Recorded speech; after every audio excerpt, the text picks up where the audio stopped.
Nous sommes à la fin de l'année 2024 et vraiment c'est fou en fait de se rendre compte que ça a été une année, je ne vais pas dire une année triste ni une année joyeuse, cette année une année comme tous les autres, mais j'ai beaucoup remarqué que vraiment cette année les gens ont appris beaucoup de choses, c'est-à-dire c'est comme si de plus en plus on prend conscience de plein de choses en fait. Donc du coup j'espère que vous avez passé de belles fêtes de fin d'année et j'espère aussi que votre mois sera bien passé. J'espère que votre nouvel an va bien se passer et que vous verrez 2025 en santé. Donc moi je partage avec vous aujourd'hui les leçons que moi j'ai appris de l'année 2024. J'ai appris qu'il faut savoir se poser des limites, que ce soit au travail, en amitié, même avec toi-même. Dire non, ce n'est pas être méchant. Il faudra qu'on apprenne à l'accepter.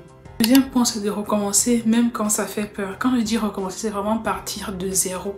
C'est-à-dire, peu importe ce que tu as eu à investir, que ce soit en temps, en énergie, en argent, peu importe ce que tu as eu à investir dans un projet, dans une relation ou quoi que ce soit, vraiment, il faut savoir apprendre à laisser prise si par exemple ça n'a pas marché.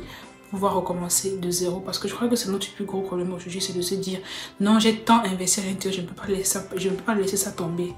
Des fois, c'est même la meilleure chose à faire, c'est de te dire, tu as investi, genre justement parce que tu as investi tant d'énergie, tant d'efforts à l'intérieur et que ça s'est vaut à l'échec, donc que tu as vraiment essayé de ton mieux.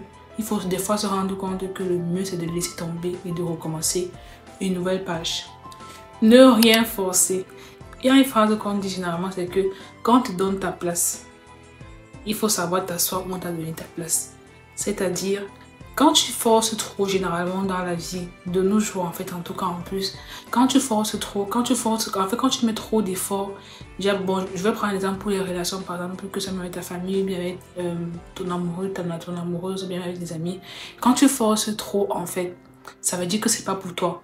Parce que normalement, les choses sont censées se faire naturellement. Il y a une différence entre te forcer et mettre les efforts. Tu peux mettre les efforts et tu ressens que tes efforts paient. Mais quand tu te rends compte que tu es juste en train de forcer, c'est pas pour toi, pardon. Faut laisser tomber. Suivre ton cœur, pas juste ta tête. Moi, je suis la première à dire que il faut écouter sa tête et non son cœur. Mais il y a des situations dans lesquelles qui m'ont montré cette année que des fois quand ton cœur te dit quelque chose, c'est-à-dire quand ça résonne trop au fond de ton cœur, même si ta tête n'est pas d'accord avec ça, demain là, c'est ton cœur qui va te faire mal. Ton cerveau va t'en vouloir peut-être, mais c'est ton cœur qui va te faire mal demain. Donc, même si tu fais aujourd'hui et que tu regrettes, demain ton cœur va pas trop te faire mal. Tu auras peut-être des remords, mais ton cœur va pas te faire mal. Comme par exemple, si quelque chose te tient à cœur tellement tu veux le faire, mais par exemple ta logique te dit de ne pas le faire.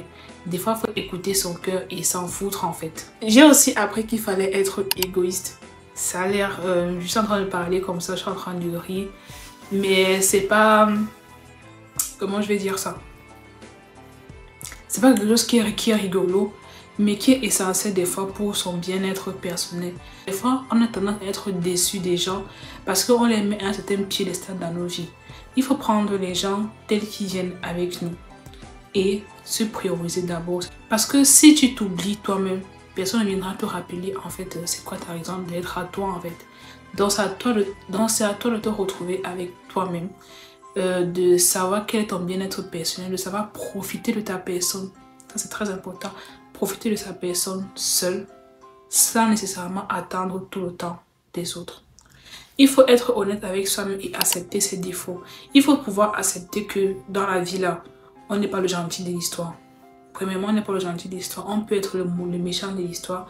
Mais c'est de savoir accepter en fait ses erreurs et ses fautes. Savoir les reconnaître aussi, très très important. Et savoir comment travailler dessus. J'ai aussi appris en fait à changer de perspective. Arrête de te demander pourquoi ça m'arrive à moi. Pourquoi ça m'arrive comme ça. Pourquoi est-ce que ça m'arrive tout le temps? Mais demande-toi, mais pose-toi plutôt la question, qu'est-ce que j'en tire de ce qui arrive? J'ai aussi appris à chérir les relations saines qu'on a. Je précise bien le mot sain.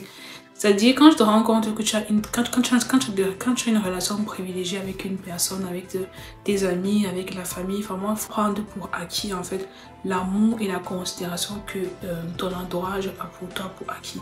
Pour apprendre à chérir cet amour-là, à en donner en retour et apprendre à l'entretenir en fait. Parce que toute relation s'entretient. tous les jours et c'est là que tu te rends compte vraiment de l'importance de la vie, de se dire faut savoir chérir chaque moment avec chaque personne qui est autour de toi.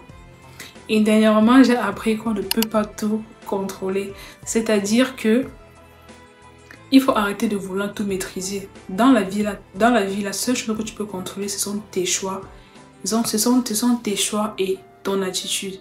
Tout le reste, franchement, il faut laisser aller. Tu ne pourras pas tout contrôler. Tu ne pourras pas contrôler la réaction des gens par rapport à X ou quelque chose que tu as eu à faire. Tu ne pourras pas contrôler l'engouement des gens par rapport à X ou quelque chose que tu auras dû faire. En fait, tout ce que tu pourras contrôler dans la vie, ce sont les choix que toi tu fais et l'attitude que tu as en fait par rapport à certaines personnes et par rapport à certaines situations. Tout le reste, c'est vraiment quand ça arrive, franchement, il faut juste savoir manager parce que tu ne pourras pas contrôler en fait tout ce qui va se passer. J'ai déjà eu à dire ça plusieurs fois ces dernières années que j'ai cette année a permis de grandir. Oui, chaque année nous permet de grandir parce qu'on gagne un an de plus par la grâce de Dieu. Mais quand aussi bien, c'est permis de me connaître et d'accepter que je ne suis pas parfaite du tout. Bon, je ne le pensais pas, mais il faut... Quand je dis je ne suis pas parfaite, il faut assumer que tu peux avoir des défauts, tu peux avoir des torts, tu peux mal te comporter, et ainsi de suite. Peut-être qu'un jour, en regardant cette vidéo-ci, peut-être je rirai de moi-même de me dire mais qu'est-ce que celle-ci est en train de faire comme ça et tout. Je suis quand même fière de moi, de mon parcours, de tout ce que j'ai pu accomplir, de mes échecs, de mes succès, parce qu'il faut faire ces échecs, de mes échecs, de mes succès et de tout ce que j'ai pu apprendre derrière tout ça. Because I'm turning 23 very soon and I'm getting old. Bon, voilà. Et qu'est-ce que vous retenez de l'année 2024? Du coup, je vous souhaite à tous une bonne et heureuse année 2025 et que la santé vous accompagne.